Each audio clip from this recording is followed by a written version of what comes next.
Bismillahirrahmanirrahim. Assalamualaikum warahmatullahi wabarakatuh. Selamat pagi dan salam sejahtera untuk kita semua. Kembali lagi kita bertemu untuk melaksanakan perkuliahan secara online.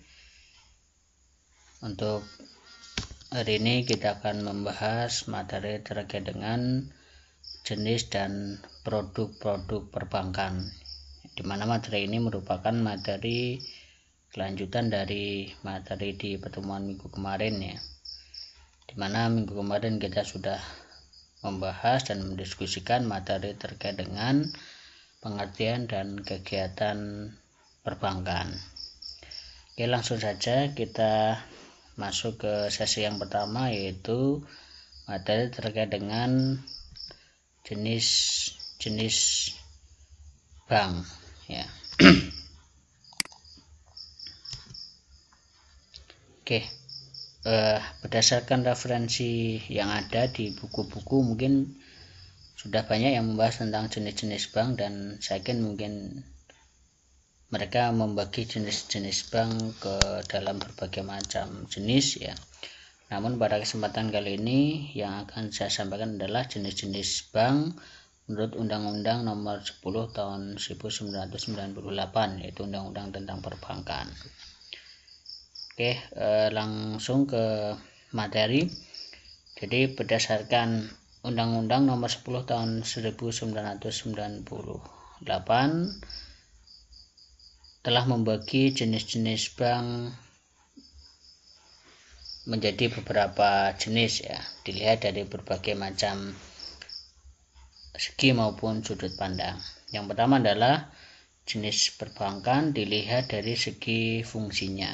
Jadi pembagian ini dibedakan bank berdasarkan fungsinya masing-masing. Nah, berdasarkan pembagian ini, jenis bank terdiri dari 3 jenis bank, yaitu ada namanya bank sentral, kemudian ada namanya bank umum, dan yang ketiga ada namanya Bank Perkreditan Rakyat atau BPR. Nah, apa saja ketiga jenis bank ini? Nah, kita akan coba bahas satu persatu. Yang pertama adalah jenis bank yang pertama, yaitu ada namanya bank sentral ya, atau mungkin kita lebih sering mengenal dengan istilah Bank Indonesia ya. Nah, bank sentral ini dia bertugas dan berfungsi untuk mengatur sistem moneter di Indonesia. Jadi ini walaupun namanya bank, tapi secara kegiatan atau secara fungsi mungkin tidak sama dengan bank-bank pada umumnya ya. Dia tidak memiliki kegiatan funding atau menghimpun dana maupun lending atau kredit ataupun jasa ya. Melainkan dia hanya berfungsi untuk mengatur sistem moneter. Nah, apa itu sistem moneter? Ini sudah kita bahas di pertemuan sebelumnya ya.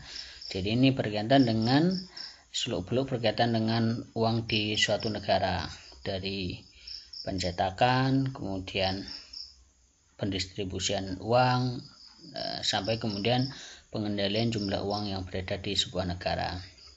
Nah, ini adalah jenis bank yang pertama. Kemudian jenis bank yang kedua dilihat dari fungsinya, yaitu ada namanya bank umum ya.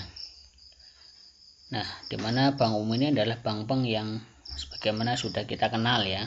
Seperti contoh misalkan ada Bank BRI, ada Bank Mandiri, ada BNI dan sebagainya, itu merupakan bank umum ya.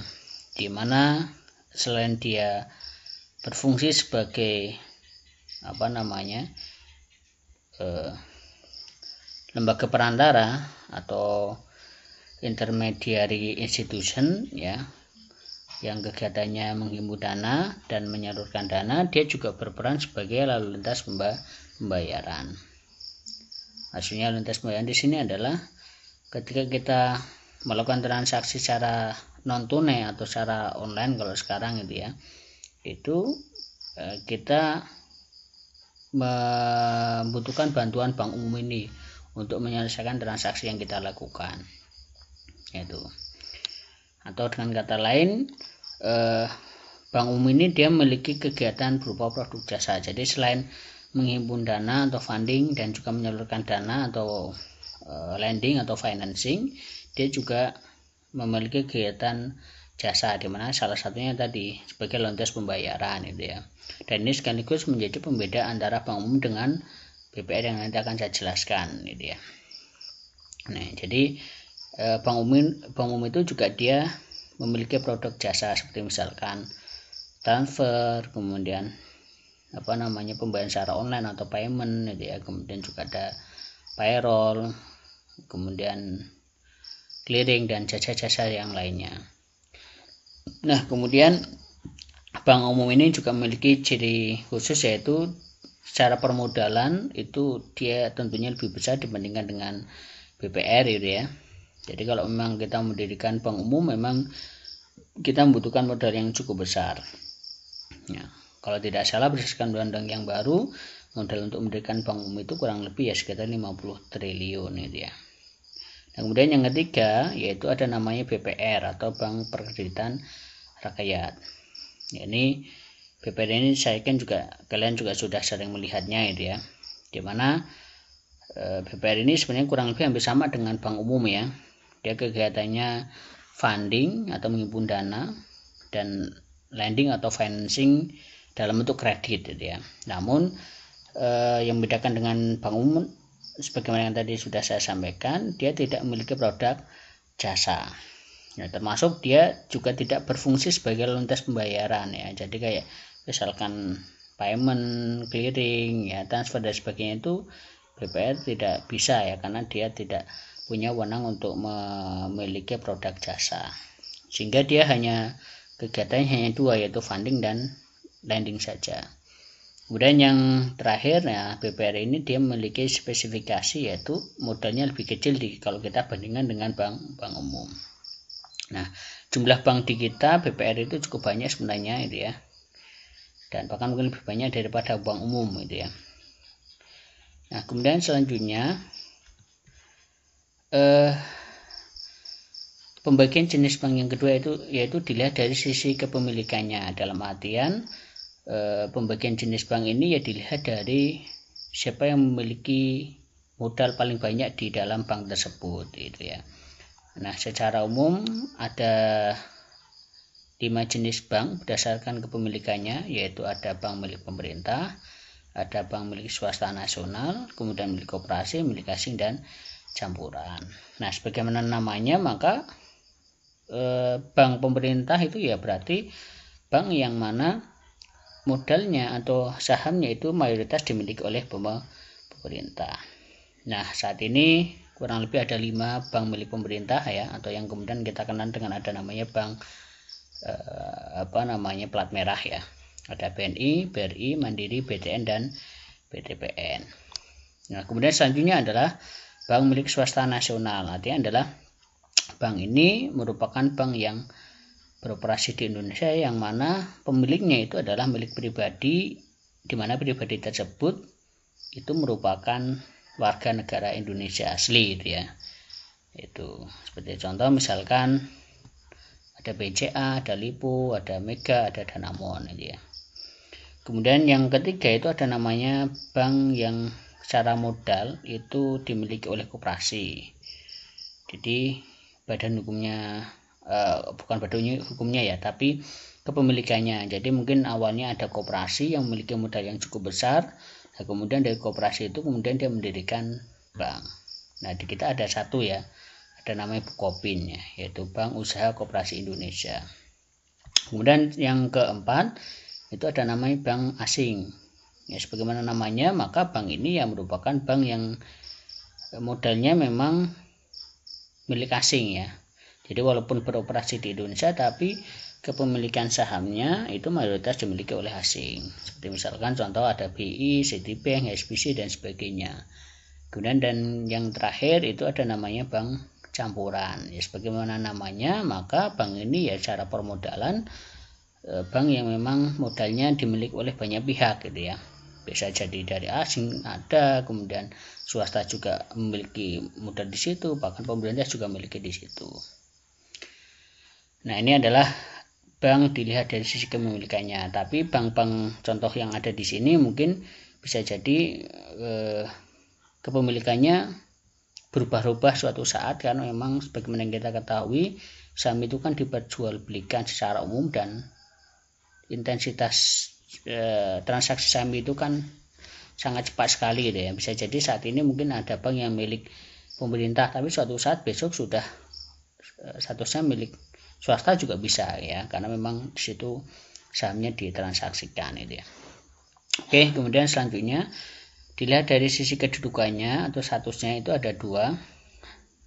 Ada namanya bank devisa dan namanya bank non devisa. Bank devisa itu adalah bank yang memang sudah diberikan izin oleh pemerintah ataupun undang-undang untuk bisa melakukan transaksi di luar negeri. Nah, sebagai contoh misalkan ya BNI itu dia sudah masuk devisa ya, karena memang dia sudah bisa melakukan transaksi ke luar negeri. Jadi kalau kita mau transfer ke luar negeri dan sebagainya itu bisa lewat BNI ya. Atau dengan kita punya rekening BNI itu kita juga bisa melakukan penarikan ataupun melakukan transaksi ketika kita ada di luar negeri gitu ya.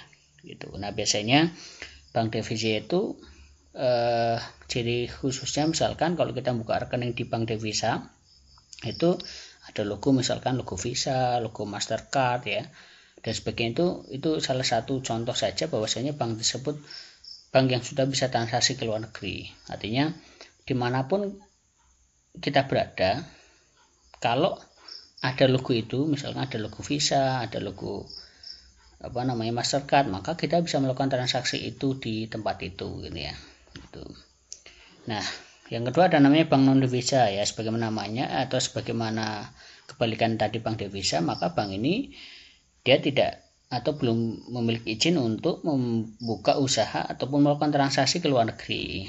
Ya, sebagaimana contohnya misalkan kayak BPR atau BPD atau contoh BPD Jateng itu kayaknya belum termasuk bank yang devisa atau masih statusnya masih bank yang non devisa, karena memang belum diberikan izin untuk melakukan transaksi ke luar negeri. Nah, sehingga dengan adanya pembedaan jenis berdasarkan kedudukan ini, maka nanti kita harus menyesuaikan tingkat penggunaan kita terhadap bank itu ya, disesuaikan ya, apakah kita mobilitasnya tinggi ke luar negeri atau tidak ya. Kalau mobilitasnya tinggi atau sering ke luar negeri, maka ya saya sarankan membuka rekeningnya ya bank yang memang sudah statusnya adalah sudah devisa. Kemudian selanjutnya adalah dilihat dari operasionalnya. Ini ada dua jenis ya, ada namanya bank konvensional, ada namanya bank syariah. Nah, di kita memang mengenal namanya dual banking system atau sistem perbankan berganda. Jadi satu bank itu bisa operasinya bisa dua sistem ya, bisa juga dengan sistem konvensional, bisa juga dengan sistem syariah. Misalkan ada Bank Mandiri ya, Mandiri itu ada yang konvensional, ada yang syariah gitu ya. Bedanya apa ya? Kalau konvensional dia menggunakan basis bunga, kalau yang syariah dia menggunakan basisnya nanti ada namanya bagi hasil dan lain sebagainya. Nah, itu mungkin untuk lebih detailnya materi ini atau jenis bank ini nanti akan kita bahas di mata kuliah yang lain ya, di mata kuliah ekonomi Islam atau bahkan mungkin di mata kuliah keuangan syariah dan sebagainya gitu ya. Nah, itu adalah terkait dengan jenis-jenis bank yang ada di kita gitu ya. Nah, kemudian nanti untuk materi selanjutnya terkait dengan produk-produk bank akan kita sampaikan atau akan saya jelaskan di video selanjutnya.